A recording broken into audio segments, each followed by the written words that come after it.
Hello students, welcome to Catalyst YouTube channel. मेरा नाम है डॉक्टर समा शुक्ला। आज जो वीडियो मैं आपके लिए लेके आई हूँ मोस्ट स्कोरिंग टॉपिक की सीरीज़ में, ये है रामाचंद्रन मैप का। काफ़ी इंपॉर्टेंट टॉपिक है। CSIR गेट DBT में सभी को क्वेश्चन आते हैं आपके एग्जाम में। जो क्वेश्चन हैं इसके PYQ वो भी हम सॉल्व करेंगे। पहले कॉन्सेप्ट समझेंगे।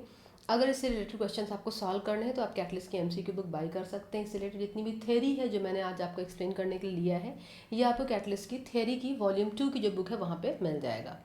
चलिए पहले देख लेते हैं कुछ क्वेश्चन जो आपके एग्जाम में आए हैं। ये सितंबर 22 का 4 मार्क्स का क्वेश्चन है, जून 21 में पूछा गया है, दिसंबर 18 का क्वेश्चन है, जून 17 का क्वेश्चन है, और भी बहुत सारे क्वेश्चन हैं। मैंने कुछ क्वेश्चन लिए हैं सो दैट आपको आइडिया लगे कि किस तरीके की क्वालिटी है क्वेश्चन की। ठीक है, तो देखिए पहले समझिए कि जब हम रामाचंद्रन मैप की बात करते हैं तो रामाचंद्रन समझने से पहले, रामाचंद्रन प्लॉट को समझने से पहले हमें कुछ स्पेसिफिक काइंड ऑफ एंगल्स के बारे में जानना होता है जो कि पेप्टाइड ग्रुप में प्रेजेंट होते हैं, है ना। पेप्टाइड ग्रुप का मतलब क्या है?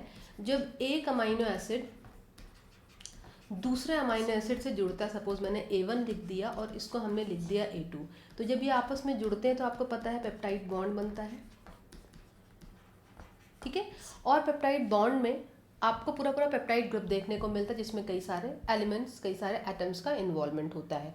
और इस पेप्टाइड ग्रुप में ही कुछ एंगल्स की हम बात करते हैं। ठीक है, उन्हीं एंगल्स पे डिपेंडेंट है हमारा रामाचंद्रन मैप, राइट। तो एंगल्स की अगर हम बात करें तो यहाँ पे ये जो डायग्राम आपको दिख रहा है इसमें काफ़ी कुछ चीज़ें आपको बताई गई हैं कि लाइक ये आप देख सकते हैं NH C alpha R1H CO NH, मतलब ये आपको दिखाया गया है पहला अमाइनो एसिड A1। ठीक है, and this is our second amino acid A2 and this is third amino acid A3। अब आपको पता है दो अमाइनो एसिड एक दूसरे से कैसे जुड़ते हैं? पेप्टाइड बॉन्ड फॉर्मेशन से। देखिए जब तक आपको पेप्टाइड बॉन्ड की स्टोरी नहीं पता होगी, पेप्टाइड ग्रुप की, आप रामाचंद्रन मैप नहीं समझ पाएंगे। तो पहले इसी कॉन्सेप्ट की अंडरस्टैंडिंग डेवलप करेंगे, फिर रामाचंद्रन मैप ड्रॉ करेंगे, राइट। तो देखिए पहला जो अमाइनो एसिड है इसका कार्बोक्सिलिक ग्रुप दूसरे अमाइनो एसिड के NH ग्रुप से इंटरैक्ट करेगा और ये CONH बॉन्ड आपको देखने को मिला, that is peptide bond. Similarly in case of second and third amino acid we will also find this kind of peptide bond. कोई प्रॉब्लम नहीं, क्लियर है, समझ में आ रहा है। अब यहाँ पे आपको कुछ एंगल्स देखने को मिल रहे हैं जिसमें एंगल नंबर 1 आपको दिख रहा है फाई कहाँ पे प्रेजेंट है? N और C अल्फा के बीच में। C alpha is central carbon of amino acid. मैंने ऑलरेडी कुछ लेक्चर्स अपलोड किए हैं हम लोग के कैटलिस्ट यूट्यूब चैनल पे, जहाँ पे मैंने पूरी बेसिक्स आपको बताई है अमाइनो एसिड की। वहाँ पे जाके आप इन चीज़ों को देख सकते हैं कि सेंट्रल कार्बन क्या है, अल्फा कार्बन क्यों बोलते हैं, ये सारी डिटेल्स, राइट। तो सेंट्रल अल्फा कार्बन से जुड़ा जो N ग्रुप है, ठीक है, इसके बीच जो एंगल बन रहा है उसको हमने फाई बोला, और जो सेंट्रल अल्फा कार्बन और C के बीच में जो एंगल बन रहा है उसको हम बोलते हैं साई। ठीक है, तो NC अल्फा के बीच का जो एंगल है ये फाई है और CC अल्फा के बीच का जो एंगल है वो साई है। ठीक है, इसके अलावा एक एंगल और आपको दिख रहा है and that is omega angle, जो आपको CN बॉन्ड के बीच में देखने को मिलता है। ठीक है, प्लानर रिजिड पेप्टाइड बॉन्ड। अब यहाँ पे एक पॉइंट आपको ध्यान देना है कि ये जो एंगल है NC अल्फा के बीच में और C अल्फा के C के बीच में जो फाई और साई एंगल है, these angles, these bond are free to rotate. ऐसा क्यों होता है? इसके पीछे एक कारण है। वजह क्या है कि ये दोनों एंगल्स प्योर सिंगल बॉन्ड है। ठीक है, ये दोनों जो बॉन्ड है ये प्योर सिंगल बॉन्ड है, और प्योर सिंगल बॉन्ड होने की वजह से जो रोटेशन की पॉसिबिलिटी होती है वो इन्हीं के अराउंड होती है। जो थर्ड एंगल यहाँ पे आपको देखने को मिलता है जो CN के बीच में होता है, जिसको हम ओमेगा से रिप्रेजेंट करते हैं। जो CN के बीच का जो एंगल होता है इसको हम ओमेगा से रिप्रेजेंट करते हैं, और ओमेगा के अराउंड रोटेशन की पॉसिबिलिटी नहीं होती है। ठीक है, ओमेगा के अराउंड रोटेशन की पॉसिबिलिटी नहीं होती है, तो हम केवल यहाँ पे फाई और साई को कंसीडर करते हैं जब हम रामाचंद्रन मैप ड्रॉ करते हैं। अब कुछ छोटी सी इंटरेस्टिंग स्टोरीज के बारे में समझिएगा कि देखिए जैसे CN bond partial double bond carry करता है तो बॉन्ड लेंथ कम होती है, जो रोटेशन की पॉसिबिलिटी है वो भी रिस्ट्रिक्टेड होती है। तो जो पेप्टाइड बॉन्ड में रिजिडिटी आती है वो इस CN बॉन्ड की वजह से आती है। और जब पेप्टाइड ग्रुप में फ्लेक्सिबिलिटी है जिससे कोई भी ग्रुप कई तरीके के एंगल्स, कई तरीके की रोटेशन की पॉसिबिलिटी आपको देखने को मिलती है, वो फाई और साई एंगल की वजह से हो सकती है, क्योंकि यही दो एंगल हैं, यही दो बॉन्ड है जो सिंगल बॉन्ड है, और रोटेशन की पॉसिबिलिटी किसी भी एंगल में इन्हीं बॉन्ड्स के अराउंड हो सकता है। ठीक है, तो अब देखिएगा, जब रामाचंद्रन मैप डिज़ाइन किया गया तो रामाचंद्रन मैप डिज़ाइन करने के लिए फाई और साई एंगल्स को लिया गया। ये तो क्लियर कि फाई साई एंगल को लिया क्यों गया, क्योंकि फाई भी सिंगल है और साई भी सिंगल है। ठीक है, तो यहाँ पे मैं एक पॉइंट लिख रही हूँ आपके लिए, इसको नोट कर लीजिएगा। सी अल्फा के बीच में सी अल्फा के बीच में साई और एन सी अल्फा के बीच में हमने फाई बोला, और सी एन के बीच जो एंगल है ये ओमेगा है। तो ये दोनों क्या है, सिंगल बॉन्ड है। ठीक है, और ये क्या है, पार्शियल डबल बॉन्ड करेक्टर रखता है। 40% डबल बॉन्ड करेक्टर की हम बात करते हैं। ठीक है, तो यहाँ पे रोटेशन की पॉसिबिलिटी है, रोटेशन की पॉसिबिलिटी है। ठीक है, और यहाँ पे रोटेशन की पॉसिबिलिटी नहीं है। ठीक है, अब जब हम बात करते हैं different kind of amino acids और सेकेंडरी स्ट्रक्चर की, जैसे हम ग्लाइसिन की बात करें, एलानिन की बात करें, वैलिन की बात करें, प्रोलीन की बात करें, या फिर different kind of secondary structures को ले लेते हैं, अल्फा हेलिक्स जिसका राइट और लेफ्ट हैंडेड कॉन्फर्मेशन हमें मिलता है, बीटा शीट की बात करें जिसका पैरेलल और एंटी पैरेलल कॉन्फर्मेशन हमें मिलता है, या फिर हम कोलेजन की बात करें या 310 हेलिक्स की बात करें। ठीक है, तो ये जो स्ट्रक्चर्स हैं ये रामाचंद्रन में किस पोजीशन पे लाई करते हैं, ये नेक्स्ट क्वेश्चन है जिसका आंसर दिया गया था रामाचंद्रन मैप के थ्रू। ठीक है, तो अभी इस स्टोरी को थोड़ा सा समझेंगे कि रामाचंद्रन मैप एग्जैक्टली आपको बता क्या रहा है। देखिए, जब हमने बात की कि फाई और साई के अराउंड रोटेशन की पॉसिबिलिटी है, तो कोई ना कोई एंगल होगा कि रोटेशन है तो किस एंगल से किस एंगल तक रोटेशन की पॉसिबिलिटी है। जब पॉसिबिलिटी की बात आती है तो रोटेशन एंगल हम कंसीडर करते हैं -180 to +180 for both these angles, phi के लिए भी और साई के लिए भी। ठीक है, अब कोई भी अमाइनो एसिड या कोई भी जो प्रोटीन का पॉलीपेप्टाइड है, ट्राई टेट्रा या सेकेंडरी स्ट्रक्चर किसी की भी आप बात करें, तो पॉसिबिलिटी तो -180 से +180 तक है, लेकिन हर एक स्ट्रक्चर के लिए एक स्पेसिफिक एंगल ऐसा होगा जहाँ पे वो लीस्ट स्टीयरिक हिंड्रेंस फेस करेगा, जहाँ पे वो सबसे कम स्टीयरिक क्लास फेस करेगा, और वो पर्टिकुलर एंगल में वो स्ट्रक्चर सबसे ज़्यादा स्टेबल होगा। ठीक है, तो रामाचंद्रन मैप के थ्रू यही चीज़ें बताई गई कि हर एक स्ट्रक्चर के लिए वो सिंगल मोस्ट बेस्ट जो आपका एंगल है जिसमें मॉलिक्यूल सबसे कम स्टेरिक क्लास फेस करेगा, वो एंगल कौन सा है। ठीक है, जैसे आप सिंगल इमेजिन करें, जब भी आप कुछ काम कर रहे हैं, आप वॉक कर रहे होते हैं तो आप अपना हाथ कभी यूं करके नहीं चलते, आपका हाथ किस तरीके से होता है, बॉटम साइड पे होता है। क्यों? क्योंकि अगर आप हाथ अपना इस एंगल में रखेंगे तो आफ्टर सम टाइम आपको पेन होने लगेगा, राइट। तो ये एक एंगल आपका ऐसा है जिसमें आपको कोई भी प्रॉब्लम नहीं हो रही है। तो मॉलिक्यूल के साथ में भी ऐसा होता है कि वो किस एंगल में एक दूसरे के अराउंड किस एंगल में रहे, जिससे कि उनके बीच में जो क्लैश है या जो उनकी स्टेबिलिटी, जो क्लैश है वो मिनिमम हो और जो स्टेबिलिटी है वो मैक्सिमम हो। जैसे सपोज एक एग्जांपल लें, मान लीजिए एक ये स्पेस है, ठीक है। अब यहाँ पे एक स्ट्रक्चर, एक अमाइनो एसिड हमने ले लिया, यहाँ पे A2 ले लिया। मान लीजिए इन दोनों अमाइनो एसिड की जो साइड चेन है R1 एंड R2 ये बल्कि है, ठीक है। अब ये दोनों इस एरिया को ऑक्युपाई करने की कोशिश करेंगे, राइट। एक एरिया में एक ही ऑक्युपाई हो सकता है, एक ही रह सकता है। दूसरा आएगा तो या तो पहला पुश होगा या तो जो दूसरा आएगा वो वहाँ पे एडजस्ट नहीं हो पाएगा। तो रामाचंद्रन सर ने ये भी आपको बताया कि अगर मॉलिक्यूल बहुत क्लोज प्रॉक्सिमिटी में आ जाएंगे, वॉन डेर वाल रेडियाई से भी क्लोज प्रॉक्सिमिटी में आ जाएंगे, तो वो एक दूसरे को रिपेल करना शुरू कर देंगे, और वो जो कंडीशन होगी, वो जो एंगल होगा, वो पॉसिबल नहीं होगा, ठीक है। तो पॉसिबिलिटी बहुत सारी है। थेरेटिकली हम बोलते हैं कि पॉसिबिलिटी -180 से +180 की है, लेकिन प्रैक्टिकली हर एक मॉलिक्यूल अपने एक सूटेबल परफेक्ट एंगल में रहता है जिसमें वो सबसे कम स्टेरिक क्लास फेस करता है, राइट। तो इसी स्टडी को लेके बनाया गया रामाचंद्रन मैप। अब रामाचंद्रन मैप को कुछ लोग बहुत कॉम्प्लेक्स तरीके से बनाते हैं, बट यहाँ पे हम बहुत सिंपल तरीके से समझेंगे कि देखिए, जैसे कोई ग्राफ आप बनाते हैं तो कोई वैल्यू आप x एक्सिस पे लेते हैं और कोई वैल्यू आप y एक्सिस पे लेते हैं, राइट। तो सिमिलरली यहाँ पे भी हम x एक्सिस पे लेते हैं फाई वैल्यू और y एक्सिस पे लेते हैं साई वैल्यू, ठीक है। फाई क्यों लिया? Single bond. साई क्यों लिया? सिंगल बॉन्ड, ठीक है। तो रोटेशन देखिए, सिंगल पेन आप ले लो और दो पेन को साथ में ले लो, आप रोटेट करके देखो, ठीक है। तो जो सिंगल बॉन्ड का रोटेशन है वो कंपैरेटिवली बहुत इजी होगा in comparison to double bond, ठीक है। और इसीलिए हम फाई और साई को कंसीडर करते हैं। तो अब यहाँ पे हमने क्या लिया? फाई, यहाँ पे हमने लिया साई। अब इसी ग्राफ को ना हमने 4 पार्ट में डिवाइड कर दिया, ठीक है। और इसमें रेंज भी मैंने मार्क कर दी, रेंज ऑब्वियसली मैंने क्या बताया था, फाई -180 से +180, और साई भी जो होगा ये भी -180 से +180 होगा। साई हो गया सी अल्फा बी के बीच का एंगल, और फाई हो गया एन सी अल्फा के बीच का एंगल। ठीक है, अब यहाँ पे हमने फाई का लिख दिया -180 से +180, और साई का लिख दिया -180 से +180। 4 क्वाड्रेंट आपको दिख रहे हैं। ठीक है, तो 4 क्वाड्रेंट में अगर आपको रेंज पता चल गई कि -180 से +180, तो चारों क्वाड्रेंट के जो साइन है प्लस माइनस वाले बहुत आराम से आप पता कर सकते हैं, कोई मुश्किल नहीं होगी। क्यों? क्योंकि क्वाड्रेंट 1 में अगर आप देखें तो फाई, अगर यहाँ पे कोई भी स्ट्रक्चर आपको मिल रहा है या यहाँ पे किसी भी कंडीशन में इस क्वाड्रेंट के किसी भी पार्ट में अगर कोई स्ट्रक्चर आपको मिल रहा है, इट मीन्स जो फाई की वैल्यू है वो कैसी है, अभी तो 0 से पहले ही हम चल रहे हैं, तो फाई की वैल्यू क्या हो गई, नेगेटिव हो गई, राइट।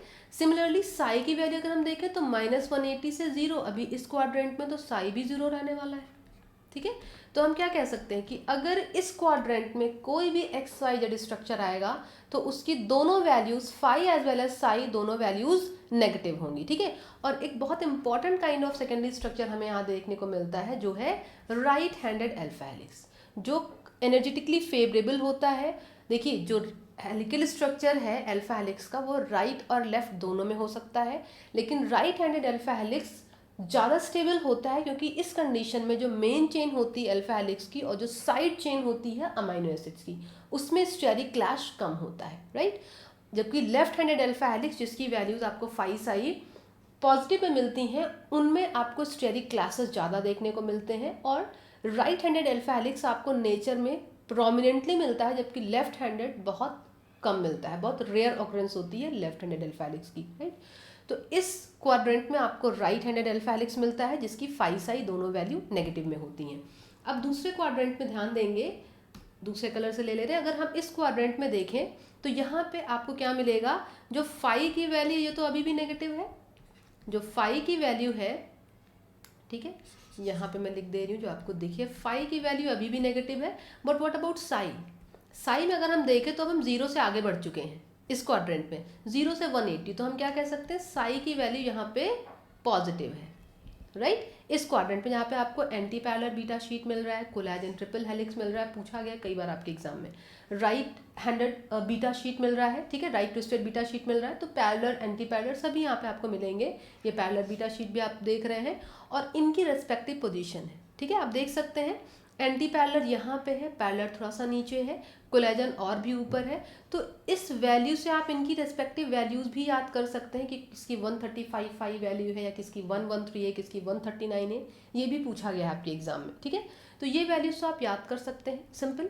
नेक्स्ट अगर हम इस क्वाड्रेंट में आए तो यहाँ पे आपको फाई भी पॉजिटिव मिल रहा है और साई भी पॉजिटिव मिल रहा है। क्यों पॉजिटिव मिल रहा है, अगर आप यहाँ देखें, भाई देखिए यहाँ पे अगर कोई स्ट्रक्चर है तो हम कैसे बनाएंगे, कुछ ऐसे ड्रॉ करेंगे, तो ये वैल्यू क्या है, पॉजिटिव है, और ये वैल्यू भी पॉजिटिव है, ठीक है। तो इस क्वाड्रेंट में कोई भी एक्स वाई जेड स्ट्रक्चर जो आपको मिलेगा उसकी फाई और साई दोनों वैल्यूज आपको पॉजिटिव मिलेंगी। एंड एक इंपॉर्टेंट स्ट्रक्चर यहाँ पे आपको देखने को मिल रहा है, that is left handed alpha helical structure. जैसे मैंने पहले भी आपको बताया कि ये स्ट्रक्चर की दोनों values phi and psi positive होंगी, और ये नेचर में आपको बहुत कम देखने को मिलता है। ये थर्मोडायनेमिकली अनफेवरेबल स्ट्रक्चर है क्योंकि इसमें जो स्टेरिक क्लैश है साइड चेन और मेन चेन में वो ज़्यादा होता है, ठीक है।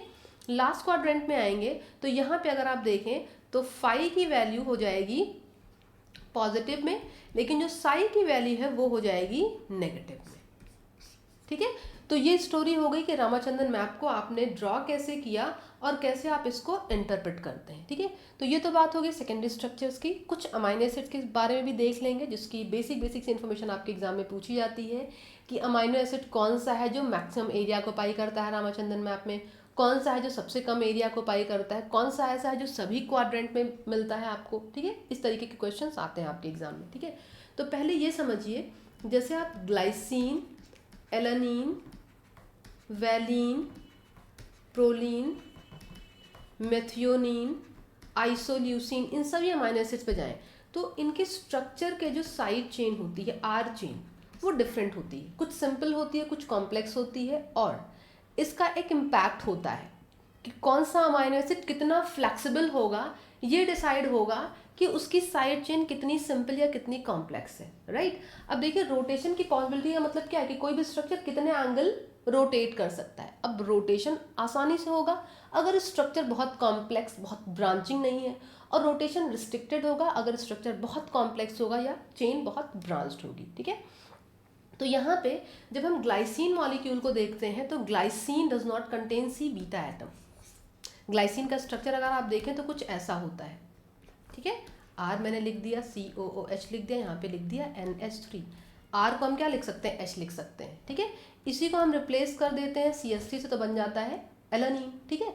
तो ग्लाइसिन जो है जिसको आपको फर्स्ट क्वाड्रेंट में दिखाया गया है, ये आपको क्या दिख रहा है, जो शेडेड एरिया है वो ग्लाइसिन को रिप्रेजेंट कर रहे हैं, और ये शेडेड एरिया ग्लाइसिन को इसलिए रिप्रेजेंट कर रहा है क्योंकि ग्लाइसिन में स्टेरिक हिंड्रेंस मिनिमम होता है। क्यों होता है, क्योंकि इसमें कायरल कार्बन ही नहीं है, इसका जो साइड चेन है वो बहुत सिंपल है, तो जो रोटेशन की पॉसिबिलिटी है वो बहुत ज़्यादा, स्टेरिक हिंड्रेंस बहुत कम है, और यही वजह है कि मैक्सिमम 5 साई के जो कॉम्बिनेशंस है वो ग्लाइसिन के लिए पॉसिबल है, ठीक है। और इसीलिए हम बोलते हैं कि जो मैक्सिमम एरिया है, मैक्सिमम एरिया जो है ये ग्लाइसिन ऑक्युपाई करता है रामाचंद्रन मैप में, ठीक है। और इसी का अपोजिट होता है प्रोलीन, जो कि लीस्ट एरिया को पाई करता है, क्योंकि वहाँ पे जो पायरोलिडीन रिंग आपको मिलती है, पायरोलिडीन रिंग आपको मिलती है, उसमें जो NC अल्फा के रोटेशन की पॉसिबिलिटी होती है 5 एंगल की। आप स्ट्रक्चर अगर देखेंगे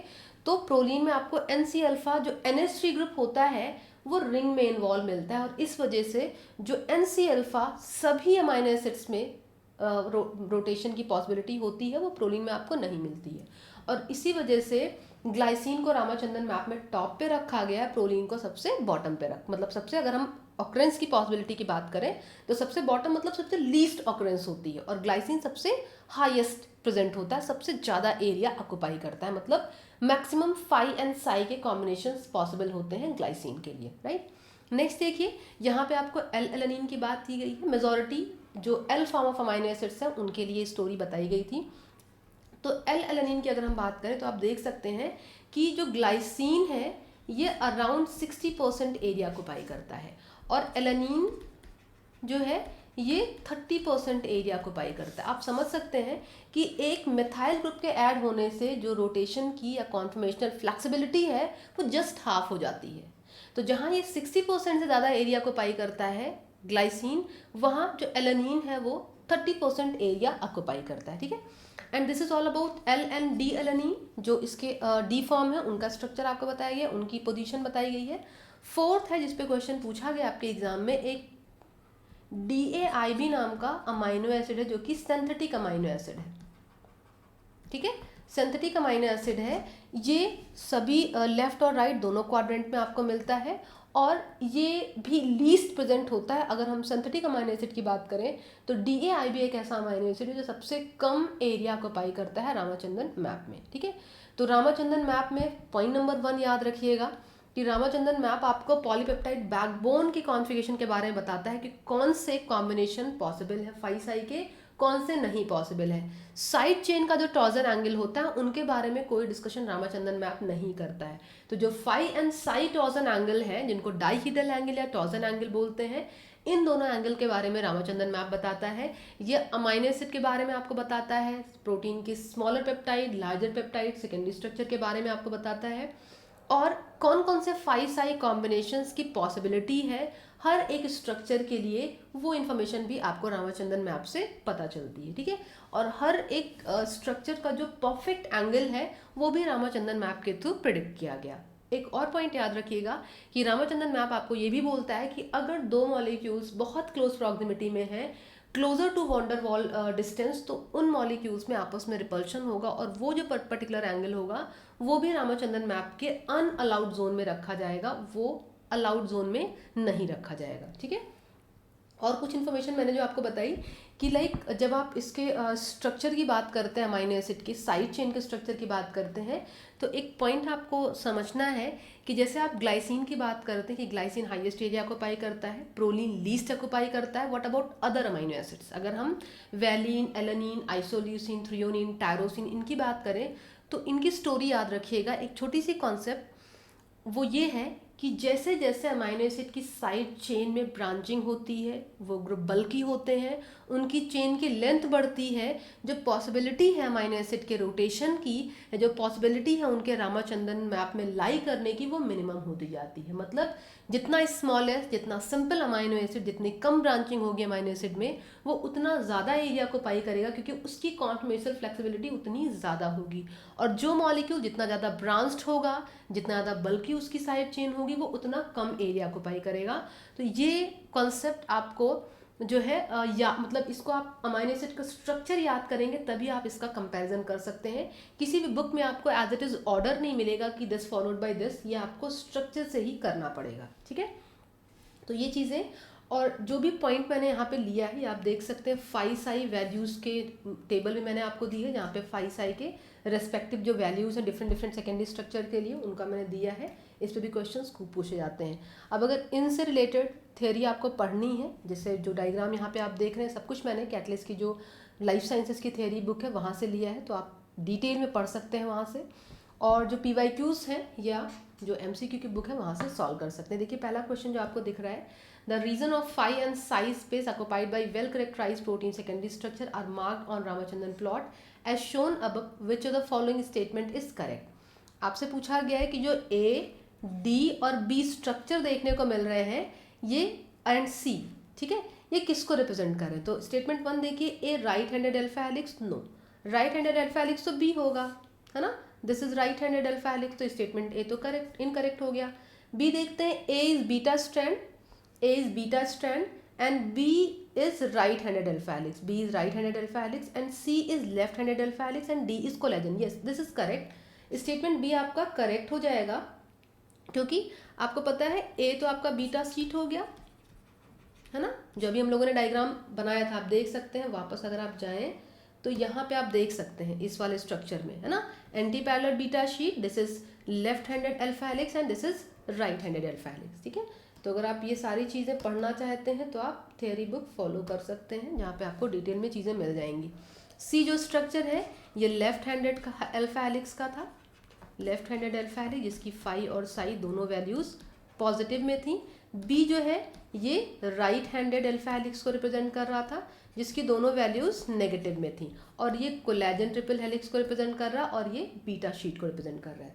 नेक्स्ट क्वेश्चन देखेंगे, the CONH moiety of 2C alpha atoms constitute the peptide bond. The measured bond length C alpha is this, CO is this and CN is this, in which case there is decrease from the expected bond length due to partial double bond character। तो मैंने already आपको बताया कि CN bond वो angle है, वो bond है जहाँ पे due to partial double bond character इसकी बॉन्ड लेंथ कम हो जाती है और रोटेशन की पॉसिबिलिटी कम हो जाती है। तो DBT GRF में भी ये क्वेश्चन पूछा गया है।